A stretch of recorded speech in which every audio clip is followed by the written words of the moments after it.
السلام عليكم. النهارده انا في لندن في مكان اسمه ماربل ارش، وماربل ارش واحد من الاماكن المعروفه جدا جدا جدا في لندن، في وسط لندن. وجنب ماربل ارش على طول هتلاقي إدجوير رود، او اللي بيسموه بالعربي شارع المصريين او شارع العرب. هم المصريين بيسموه شارع المصريين، لكن العرب كلهم عامة بيسموه شارع العرب. الإدجوير رود أو شارع العرب هاخدكم فيه النهاردة، وهنلف لفة وافرجك على كل المحلات اللي موجودة فيه، من أول محلات مصرية، محلات لبنانية، محلات سورية، محلات عراقية، من جميع الدول العربية. هتلاقي محلات كتير جدا، وهتلاقي أكلات كتير جدا، حتى الحمام نفسه عايز ياكل فطاير قدامي. يلا بينا افرجكم على الإدجوير رود. قبل ما اخدك اوديك الإدجوير رود وافرجك على شارع العرب هناك، انا ما اعرفش انتوا شايفيني ولا لا، انا اللي بشاور ده، معايا العلبه دي في ايدي. الفيديو اللي فات انا وعدتكم ان في ميكروفون، الميكروفون ده هو اللي هطلعه هديه للناس اللي هتعمل سبسكرايب وهتعمل ثامز اب على الفيديو ده. الميكروفون ممكن توصله على تليفونك الايفون، وممكن تجيب له كونكتور صغير توصله على السامسونج. بيشتغل 20 متر بعيد عن التليفون. الريسيفر الصغير اللي بيخش في التليفون ممكن تسيبه زي ما انا سايب تليفوني كده 20 متر بعيد عني. هو ده الميكروفون اللي الوزة عايزة تاكله ده. الميكروفون معرفش انتوا شايفين انا والوزة ولا لا. بصوا اهي الوزة اهي عايزة تاكل الميكروفون. انا طبعا بعيد 20 متر عن التليفون. التليفون بتاعي فيه الريسيفر بتاع الميكروفون ده، وانا هنا عمال العب مع الوزة ومش مركز اصلا انا بقول ايه، بس انا هفرجكم على الميكروفون. خليكم معايا بس اما نشوف الوزة دي عايزة ايه الاول. هي فاضل لها سنة وتبقى طولي. طيب الميكروفون، نرجع لموضوع الميكروفون. الميكروفون بيشتغل 20 متر بعيد عن التليفون. انا هبدا اقرب دلوقتي علشان خاطر افرجك عليه بالظبط، لانك مش هتشوفه. انا لما بدات اصور الفيديوهات بتاعتي بدات ادور على ميكروفون يكون بيخلي الصوت كويس عشان يبان في الفيديوهات صوت كويس، وفي نفس الوقت مش عايز اي ميكروفون يكون فيه سلوك وتوصيلات وحاجات. في نفس الوقت عايز ميكروفون الشحن بتاعه يعيش معايا فتره كويسه، يعني لو هصور لمده حلوه يفضل شغال معايا.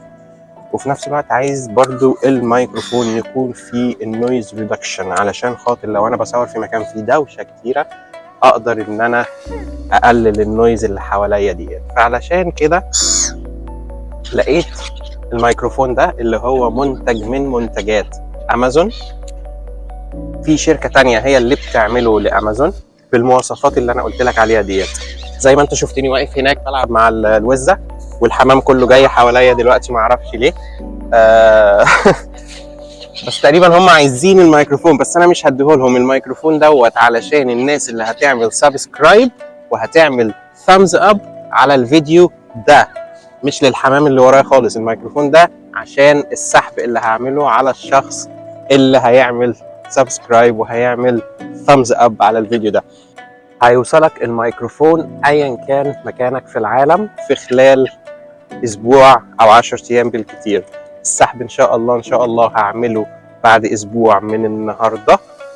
وهو ده بالظبط العلبه اللي هتجيلك.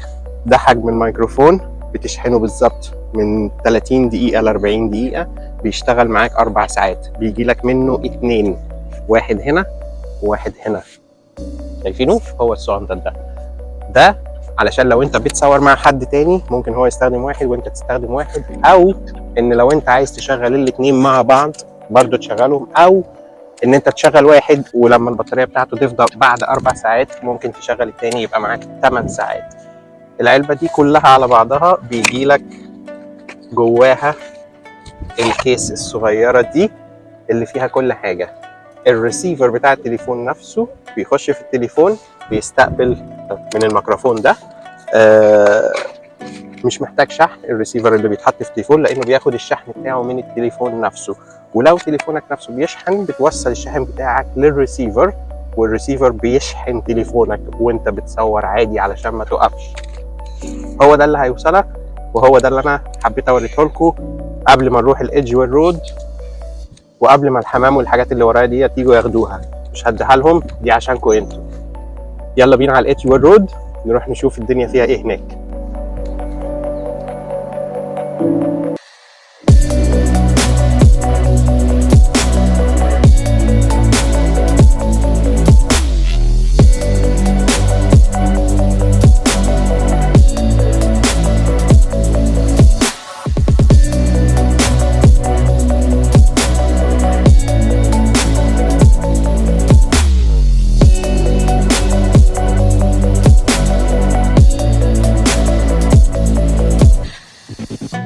ده بقى واحد من المطاعم الحلوة جدا اللي انا قريت الريفيو بتاعها وناس كتير شكرت فيه. ده مطعم مصري اسمه الشيشاوي، طبعا مصري يعني، وطبعا بالانوار اللي حواليه والشغل اللي فيه باين قوي ان هو مصري يعني. فهو ده المطعم اللي هخشه النهارده. يلا بينا ونشوف في ايه عندهم جوه.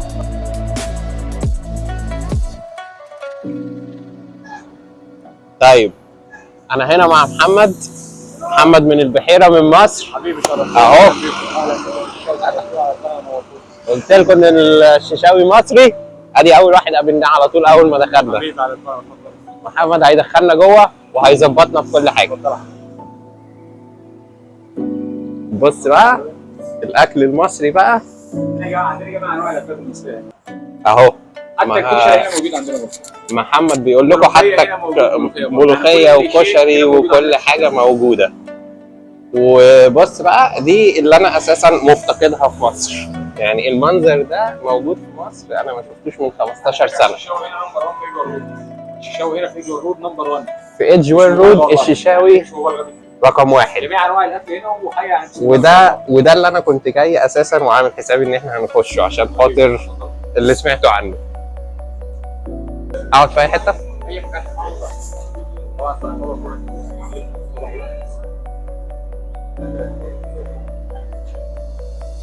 احنا نقعد هنا. ده بقى المنيو بتاع مطعم الشيشاوي، قائمة الطعام والشيشة اهو. مطعم الشيشاوي. بص بقى الجمال بقى، الحاجات اللي احنا محرومين منها دي، حاجات ما شاء الله يعني. وعندك اهو شوربة عدس، شوربة دجاج مع لسان العصفور، شوربة خضار مشكل. والاسعار بقى زي ما انتم شايفين اهو. طبعا احنا مالناش دعوه بالحاجات دي، احنا عينينا على الاسعار. فده المنيو بتاع الشيشاوي. هختار بقى حاجه لا هختار حاجات ونشوف هنجرب منها ايه، وهطلب كميه اكل حلوه علشان افرجكم على الاكل كله. ولازم تيجوا مطعم الشيشاوي. استنوا بقى اما لما نجيب محمد عشان نطلب منه، وبعد كده ايه اكمل لكم تصوير عشان انا جعان بصراحه وعايز اكل الاول.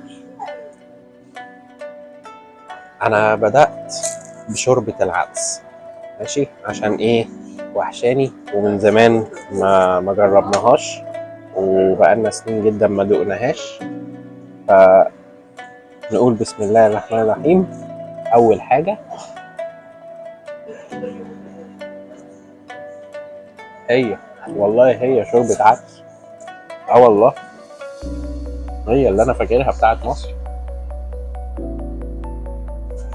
لا الموضوع جامد جدا. فبداية الشوربة لا 10 على 10 تستاهل احلى كلام. لسه بقى ايه طالبين حتة موزة ضاني وشوية مشاوي وحاجات كتير كده جاية هفرجكم عليها، بس خلونا نخلص شوربة العدس وبعدين هرجع لكم تاني. ماشي يلا.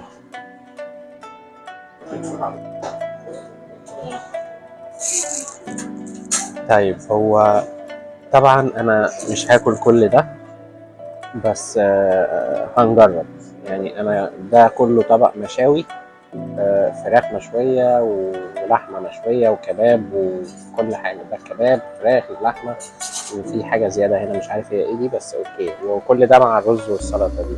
اما هنا بقى فده الرز والموزة الضاني دي بقى حبيبتي حبيبتي حبيبتي يعني.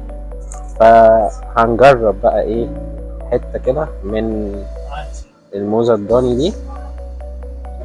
انا بقول لكم هو الششاوي يعني، بص من الاخر اكل مصري مصري يعني، مفيش كلام.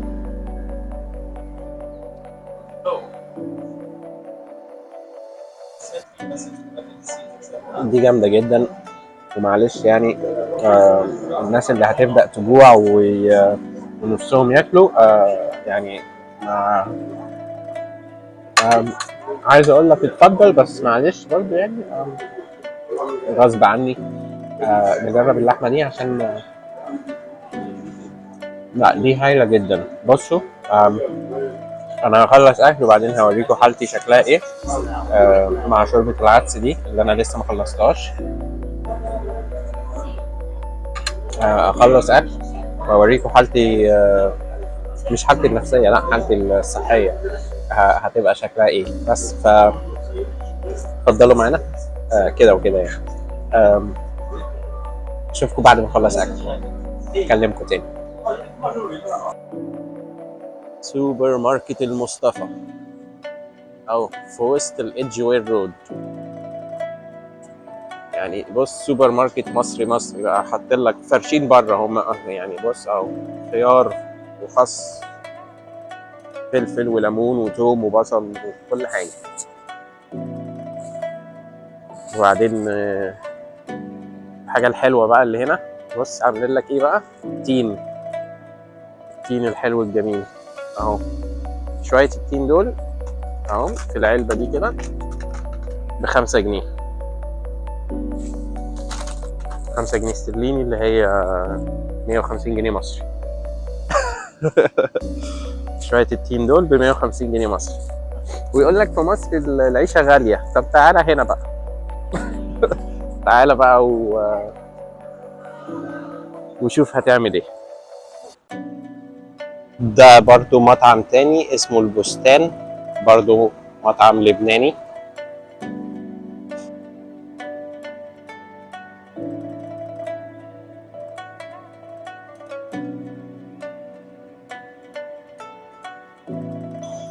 صيدلية الأمير، برنس فارماسي أهو. صيدلية أهو، والصيدلي اللي فيها جوه مصري.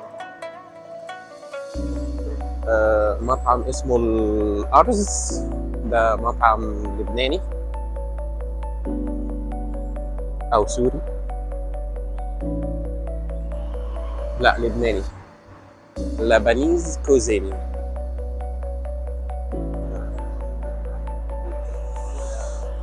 وعادي بقى الناس بره وبيشيشوا وبيشربوا سجاير وكل حاجة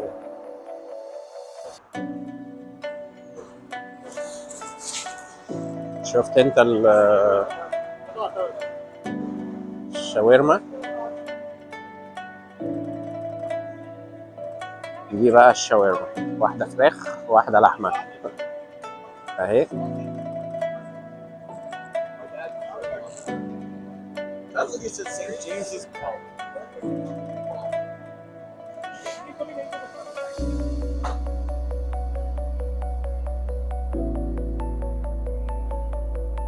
حتى الهنود نفسهم اتضايقوا من كتر ما في عرب موجودين في الشارع، فلما عملوا محل سموه محل للمأكولات الهندية اهو.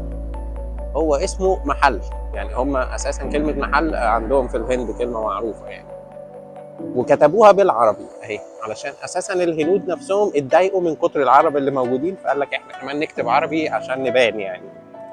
محل للمأكولات الهندية اهو.